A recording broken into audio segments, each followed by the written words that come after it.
नमस्कार। आप सब कैसे हैं? मुझे आपसे कुछ कहना है।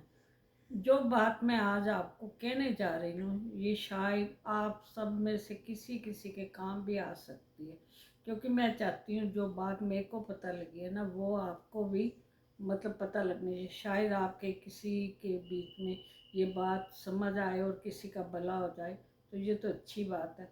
बहुत टाइम पहले की मैं अमृतसर रहती थी। मेरी एक फ्रेंड थी, वो मिसेस छाबड़ा थी।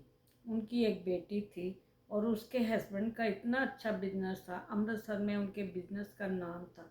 वो शादियों में क्रॉकरी, बर्तन और टेंट वगैरह किराए पे देते थे।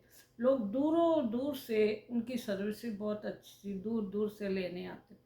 एक दिन उनकी दुकान पे ना कोई बहुत बड़े अफसर आए बैंक के। तो उन्होंने उनको शादी के लिए सामान मांगा, तो उन्होंने दिया। तो उन्होंने कहा आप हमारे घर हमारी बेटी की शादी पे आना। वो दोनों मियाँ बीबी और उनकी बेटी वो शादी पे गए। तब उनका और कोई बच्चा नहीं था, एक ही बच्चा। जब शादी में गए तो बातों बातों में कोई बात हुआ कि भाई बैंक से लोन लेके आपको काम, आपकी सर्विस अच्छी है, आपको ना और काम को बढ़ाना चाहिए। तो उन्होंने कभी पहले तो लोन लिया नहीं थी, अच्छी भली शांत जिंदगी चल रही थी। उन्होंने बैंक में ना लोन अप्लाई कर दिया। लोन अप्लाई कर दिया तो उनको लोन, तब लोन मिलने में काफ़ी टाइम लग जाता था। इस दरमियान क्या हुआ कि उनके घर में ना एक बेटा हुआ। वो 10 साल के बाद हुआ। उन्होंने इतनी खुशियाँ मनाई, इतनी खुशियाँ मनाई। वो बात तो ठीक थे, 10 साल के बाद हुआ। इतना खर्च किया, इतनी पार्टियां, इतना, वो अपने बजट से बहुत ऊपर चले गए। सब लोग जो भी उनको समझाता वो गुस्सा करते। उनके ससुराल में कोई नहीं था, मायके में बहुत रिश्तेदारी थी। उनके 4 भाई थे, एक अपनी सगी बहन थी। उसका भी अमृतसर में बहुत फ्रूट और सब्जियों के ना बहुत अच्छी होलसेल मंडी में, मार्केट में ना उनकी दुकान थी। अमृतसर में नहीं, उनकी बहुत दूर दूर दिल्ली और भी जगह बहुत काम था। वो, उनकी बहन बहुत सुखी थी सब।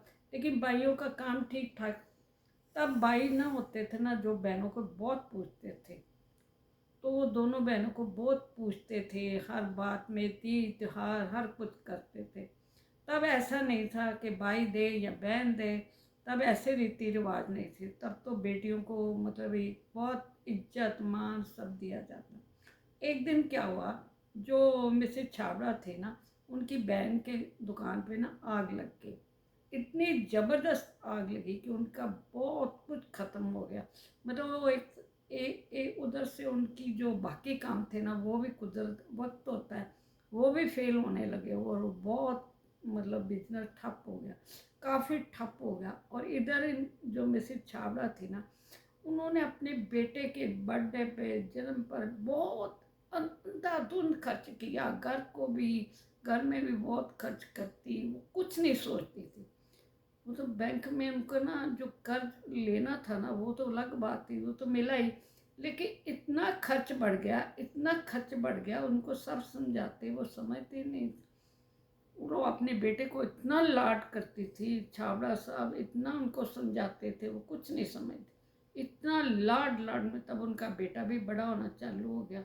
तो वो अपने बेटे को इतना लाड, वो छोटा होता ही इतना शरारती था, किसी के घर चीज़ें तोड़ आता, किसी के कुछ करता। सब उस बच्चे से बहुत परेशान थे। लेकिन वो माँ का ना बहुत लाडला, इतना लाडला। और धीरे धीरे क्या हुआ, थोड़े दिन के बाद उनका बच्चा ना बहुत बड़ा था ना छोटा था।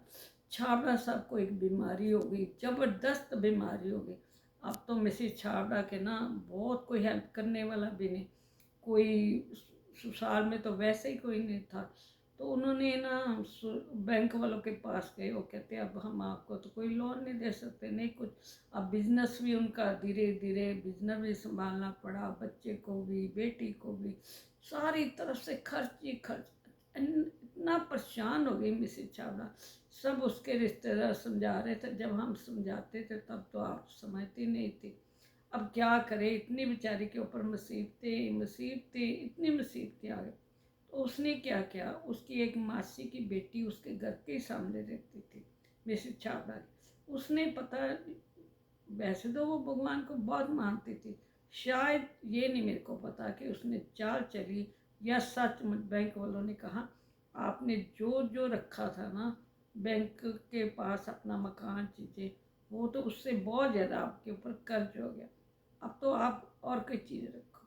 उसने अपनी जो कज़न बहन थी ना, मासी की बेटी, उसको बोला कि एक दिन के लिए ना अपने बैंक के कागज दिखा दो, तुम्हारे जीजा बीमार है, मेरे को उनके, वो जा नहीं सकते, मैं नहीं जा सकती, मैं बैंक में वो कागज दिखाकर लोन ले लूँगी। वो बेचारी, जो उनकी बहन थी ना, उसकी जॉइंट फैमिली थी, उसने इतनी बड़ी बात सोची नहीं कि मेरे साथ क्या होगा क्या नहीं होगा। आप भी जब किसी को ना, मतलब कोई आपसे गवाही मांगे या कोई बैंक के कागज मांगे या घर के कागज या दुकान के कागज, या थोड़ा सोच समझ के देना। उस बहन ने ना उसको अपने कागज दे दिए कि एक दो दिन के बाद मेरी बहन बैंक में दिखा कर वापस कर देगी। पर ऐसा हुआ नहीं, वो तो बैंक में कागज उसके मकान के जमा हो गए। थोड़े दिनों के बाद उसके परिवार में ना कुछ चीज़ चाहिए थी, कोई कागज़ चाहिए थे। उसके हस्बैंड ने पूछा, वो जरा मकान के कागज, अचानक ही, उसके मन में भी कुछ नहीं था, अचानक ही पूछा। तो अब वो क्या बताती, वो रोज़ मिसेज छाबड़ा के घर चक्कर लगाती, वो बहुत चक्कर लगाती इतने। लेकिन मिसेज छाबड़ा उसको कभी ये नहीं बताती, वो तो उस वहाँ बैंक में रख रही है।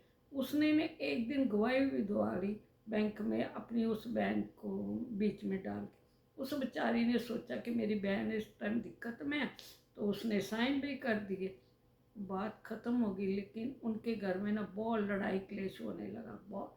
वो रोज़ अपनी मिसेज छाबड़ा के घर आती, तो उसको कुछ भी जवाब नहीं मिलता, क्योंकि मिसेज छाबड़ा के मन में तो चोर था।